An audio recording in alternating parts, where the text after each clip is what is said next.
Thierry Fonville is the new research scientist at Farming Smarter. He brings fresh insight and soil expertise to the agronomy research program. He assists with the design and development of innovative research projects, improving soil health and nutrient available, while coordinating research grant applications for new projects and publishing project reports for peer review. So please welcome Thierry.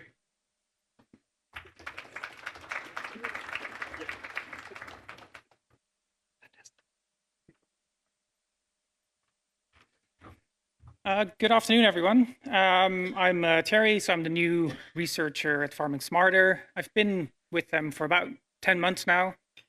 So I've been in the very fortunate position that there's a lot of ongoing projects just as I about started. And I'll be talking today about one of them, which is the Saving Soils project, where we look at different management practices for cover cropping. So I kind of inherited this project from Gerber, and Mike has been instrumental in trying to get these trials off the ground, keeping an eye on things and developing some new ideas. And we're fortunate as well that we were funded for another couple of years by RBC in collaboration with the Weston family. So we got 2 different grants to kind of keep this project ongoing. I really kind of dig into how cover cropping can work. Sure, I pushed the right button. So cover crops. I don't know how people feel about cover crops. It's a very dry land system out here. So we would test it primarily on irrigated fields. We tested different techniques for this project as well. So one of the things we looked at is this roller crimper to kind of terminate your cover crop, as well as leaving the crops growing while the main crop is coming up. And they can have lots of different benefits and uses, but probably also some costs. I mean, the seed itself has a cost. There might be some moisture cost in your soil. There might be some nutrient cost in your soil. But there's a lot of things that we were trying to figure out, as well as how do we keep these cover crops vigorous and healthy throughout our winters. So we tested a lot of different cover crops to try and figure that out. So I think this should start.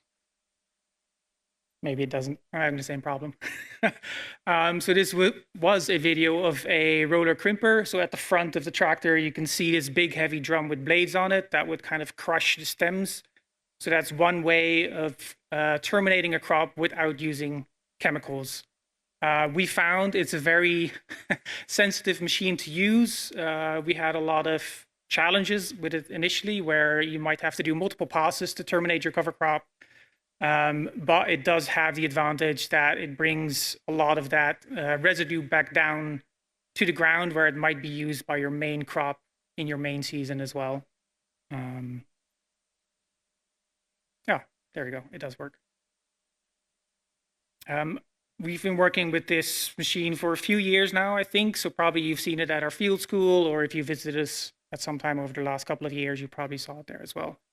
And you could have a planter right behind it where you can plant your seed directly into the ground after you crushed it. But again, the timing is very critical on this, because if you allow your crop to grow too big or too vigorous, that termination is going to be very difficult. So this is one of our first attempts of working with cover cropping, and you can see some hairpinning when we try to direct seed into it, which doesn't give your main crop a very good chance of surviving. So there's a lot of things to think about. One of the other aspects that we looked up pretty much in our first year of this project is different types of cover crops, so fall rye and winter oats. And we found that winter oats had very poor survival, and the crop that was planted early on in September had a much better survivability when we kind of measured it in spring. So these were May 2023 when the emergence came back, and a lot of the plants did bounce back. But if you look at our overall survival rate and biomass, there is a quite substantial difference. And for whatever reason, that year, winter oats didn't work at all for us, while fall rye is quite famous to how vigorous it is. performed a lot better, and especially when we seeded it early in September. So giving him those extra couple of weeks in the second week of September.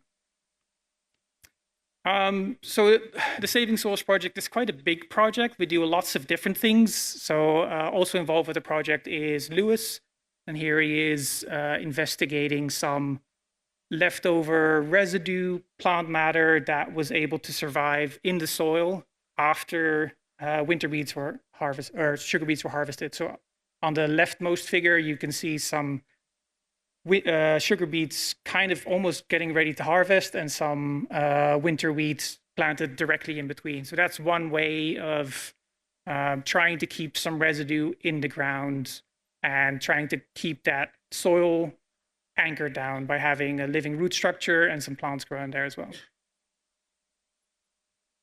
So one of the projects I want to kind of talk about a bit more is our planter study. So at the drone shot, you can see we had 5 different treatments, including 2 borders on either side. We grew 3 different crops as a main crop, which is canola, corn, and dry bean. And then we tested how is our main crop impacted by either having a cover crop before or a living mulch before or a control. But also, what is the impact of the seeding rate of our cover crop if we do a low rate, like a standard rate or 150% rate. And then we also tested the soil nutrients with some PRS probes, which I'll kind of talk about a bit later, but it's a different way of seeing what's available in the soil for the plant. And you bury those probes for 2 to 4 weeks, and they will kind of capture some of the nutrients that are available in the soil, and that will allow you to kind of estimate what's going on with your soil in the ground. In the second year, we changed things up a little bit because we learned some lessons from our first year about cover cropping. So we actually didn't test the seeding rate anymore. It had some quite obvious responses, but we actually tested full rye as well as winter wheat instead. And we only measured the soil nutrients in between our main cropping rows, so mid-row. But we did it at multiple timings to kind of track what the nutrients are doing a bit longer over the season as well. So some of the first results, this is for 2023. I have mostly some yield data as well as a little bit of corn quality data, so some silage data. And you can see that so CTR is control, then you have your CC, which is your cover crop, H is a high rate, and L is a low rate. We didn't see much difference there. But then we have a significant difference looking at the living mulch. So that suggests there is a slight impact on our yield in corn from growing a living mulch and waiting with terminating that crop until your main crop is kind of a bit healthier. We see a similar effect in the corn silage, so the quality, and also in the canola yield. And interestingly, in our dry bean crops, we almost see an inverse happening, where our control is performing quite poorly, as well as our cover crops are not doing as well, while our living mulch is doing much better. So that kind of raises the question, is there a nutrient effect from the cover crops that we haven't taken into account? So I kind of checked with Mike, and we were not fertilizing the cover crop at all. It's not that common a practice, but that kind of got me thinking, like, maybe there is something going on in the soil with the nutrients that is maybe limiting or pushing us further away from our maximum yield for our main crop. And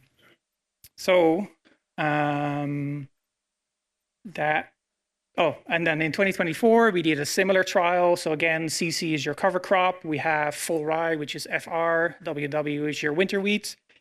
2024 is a very different year from 2023 as well. We had a ton more moisture last year. And the soils were also not as dry in spring. I'm guessing you've all seen the sort of soil moisture maps from spring last year as well as 2023, and they are very different. We're really pushing the deficit in 2023. So there could be a moisture effect as well. I won't talk too much about the moisture at this point because we're kind of still looking at our data, but there could be a lot happening there as well. Overall, we can see the cover crops, actually everything performs fairly uniform. So that also shows there's a huge amount of variability between years, and especially for winter crops and your main summer crops, there will be a big difference there as well. So we use these plant root simulator probes. I'm going to mostly be talking about the nitrogen cycle. So that means we will have to use a cation probe, which measures ammonium as well as potassium, calcium, and a few other ions, but also the anion probe. So nitrate is one of the most easily accessible nutrients in the soil. And then there's some phosphate and sulfate you could measure with that as well, which I won't talk about in this presentation. So these probes are effectively ion exchange membranes, so they'll kind of suck up freely available nutrients from the soil. So in that way, they really mimic what would be available for a plant. They do that over time, so they have a burial time. I think the longest we put one in is 3 weeks.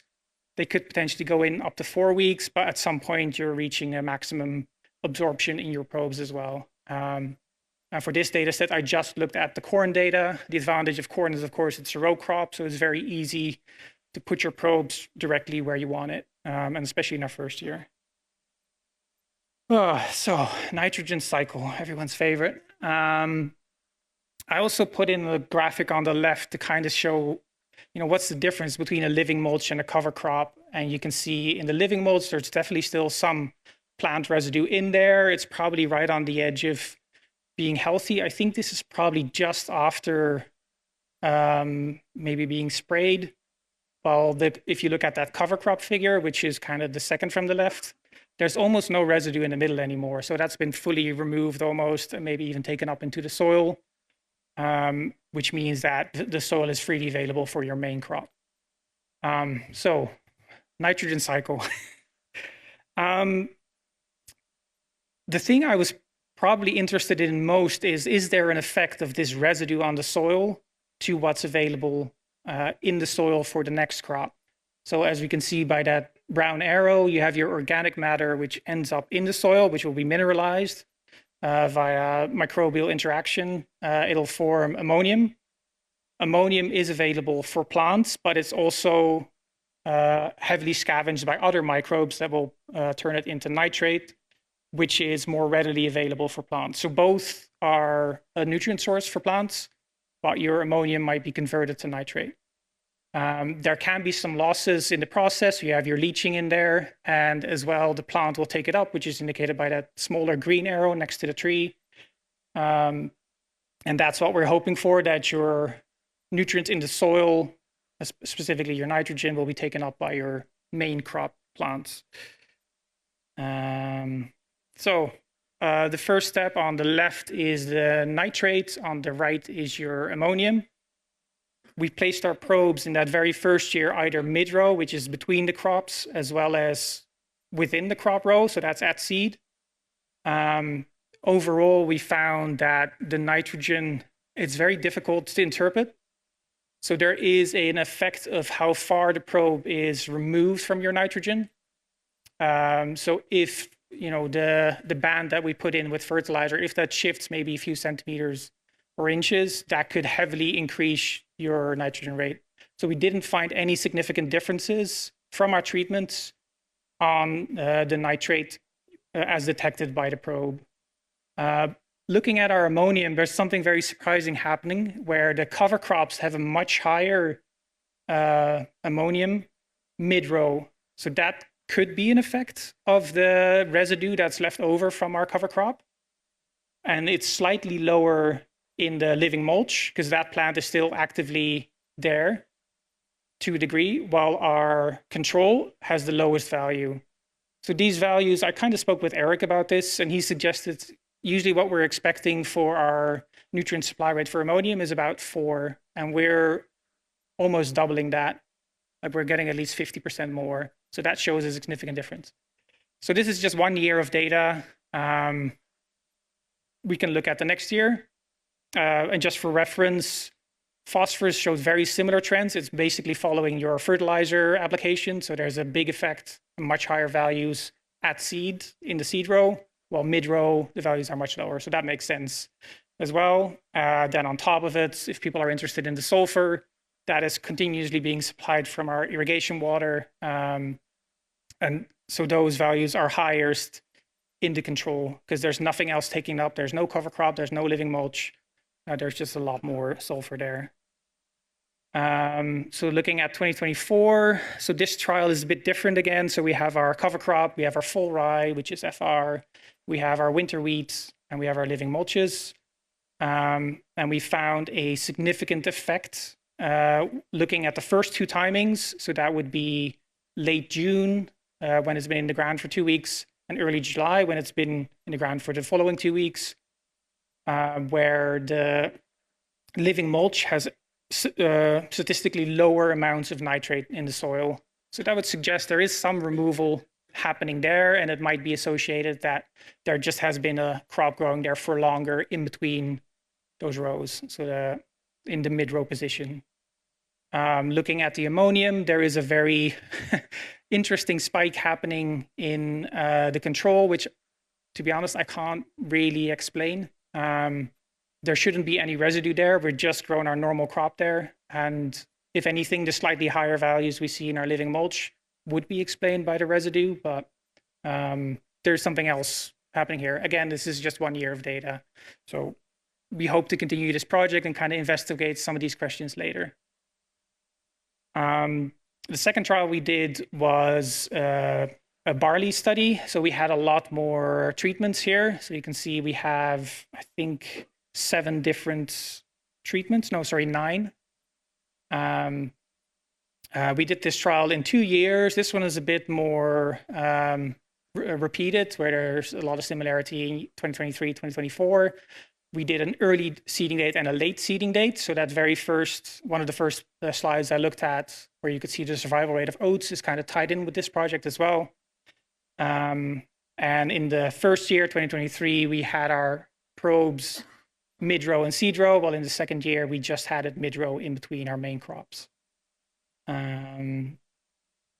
So yield effects. So this is just barley compared to the control, which is the wider black bar. We are finding that if we use herbicide and disking as a way to terminate the crop, we get very similar yield responses. But if we use our roller crimper, there is a reduction in the yield in barley.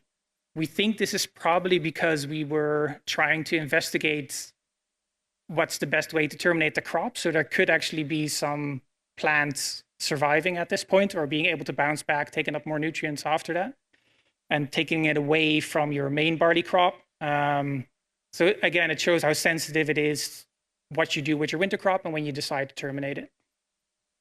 And in 2024, this is a smaller issue where there were still 2 of the treatments, the early seeded full rye and the early seeded winter wheat, that took up more nutrients or water from the soil, and that led to a slightly lower yield in our barley. Again, 1 year of data. We need to get a few more years to really say anything really robustly about that. Looking at our probe data for this barley trial, we actually don't see that many significant effects, especially in that first burial. There is almost no effect in our nitrates, and there is a very limited effect in our ammonium. While looking at the second burial, there's just nothing happening at all. Although in the ammonium, you get your higher mid-row amounts, while in the seed row, it's much lower. So that would suggest there is something being removed by your main crop, which is being left over mid-row in between your main rows. So that's a lot of graphs and a lot of soil data. I think the take-home message for me with this project is there is a cost to your cover crops. There can be a cost on your yield if you're not right there at the right time terminating your winter crop. You will get a big chunk of your nutrients back. So you are still in this decomposition cycle. So you will get some of your nitrates and maybe ammonium back that will have been taken up. And next to that, I think what I would like to do with this project is try and figure out what is the removal rate. Is it something we can scale up? And is it something we should be thinking about? Do we need to start fertilizing just a bit our cover crop to get it back. Another option, of course, would be looking at different cover crop mixes. Maybe there should be a legume in there to kind of boost the nutrients available in the soil for your main crop, because this would suggest there is a slight loss there. And I don't want to say nobody should use cover crops. They have a very unique function. You should always have something growing in the ground, which I'm sure everybody knows. They can have beneficial effects like reducing wind erosion. They can actually shield your main crops. We found in one of our sites reduced hail damage on our canola from having this living mulch growing around it and protecting it from that harmful impacts. It could be some insect protection in that as well. Of course, there are soil carbon in there, but as we heard this morning, soil carbon is not the end-all answer to everything. It's very difficult to increase your soil carbon. I think something like water storage in the soil is much more important. If we get our heavy rains, make sure that the soil is able to trap some of that moisture. And for people working with, for example, the potato industry, like Ashley talked about, biodiversity is a big part of that as well. So having more crops in the ground throughout the season will help you with that as well. But just to know, there are likely some costs to your cover crop. There could be a nutrient cost. There is likely a water cost as well. I think we had a speaker last year or the year before suggesting that overall we are kind of on balance with our cover crop. It'll trap some of the moisture in the soil as well, even though it needs some for its own growth. So at the end of the day, you know, cover crops are an investment. Do you need to improve the soils? Do you have the space for it in your rotation? And do you want to make sure that your soil remains trapped in your field rather than blowing into your neighbor's land? These are some of the questions that you'll have to make your own economic assessment for as well. That's me. Any questions?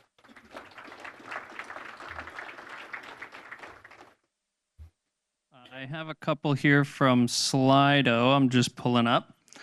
The first one is, I see you changed a few things in the trial between 2022 and 2024.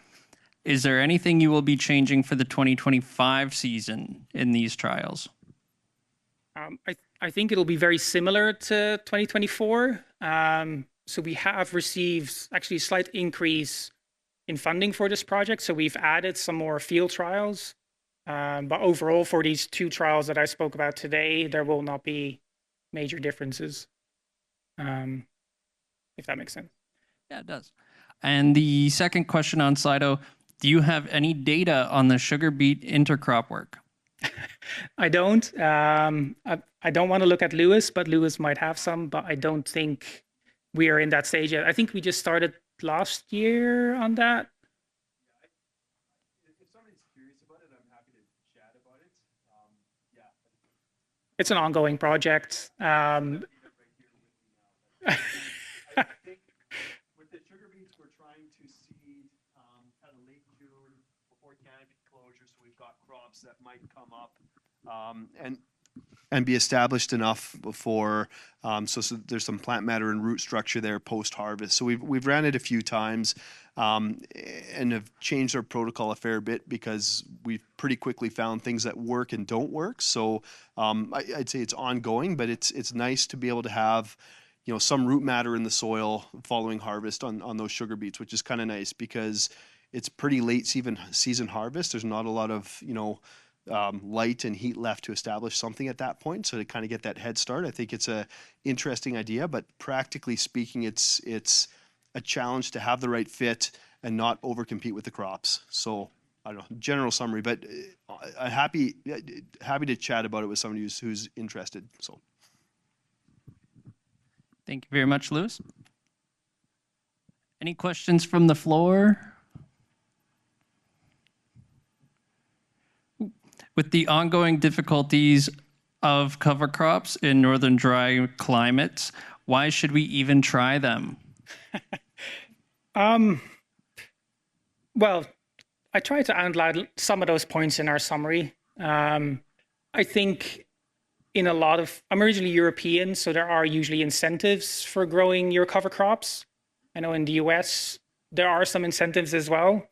That would be an easy way because, like I'm saying, there is going to be an investment cost to grow your cover crops unless you get the perfect balance in your cover crop mix that you don't need to add anything, as well as just the management of them. They need to be terminated. You might need to spray them. If you want to use the roller crimper and you're an expert in it, I would sure recommend that as well.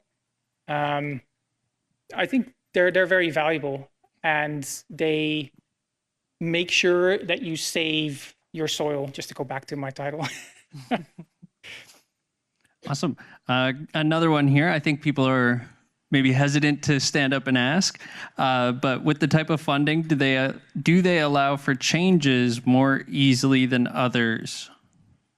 Yeah, I guess these are kind of in the philanthropic realm, and they want to see more than anything kind of impacts and results.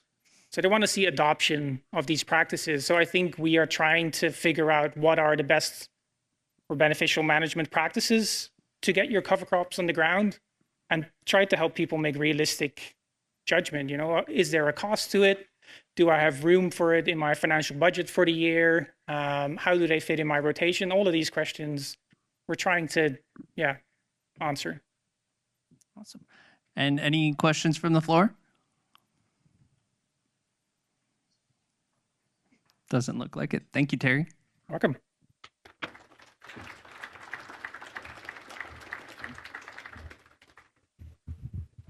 Well, thanks for that, Terry.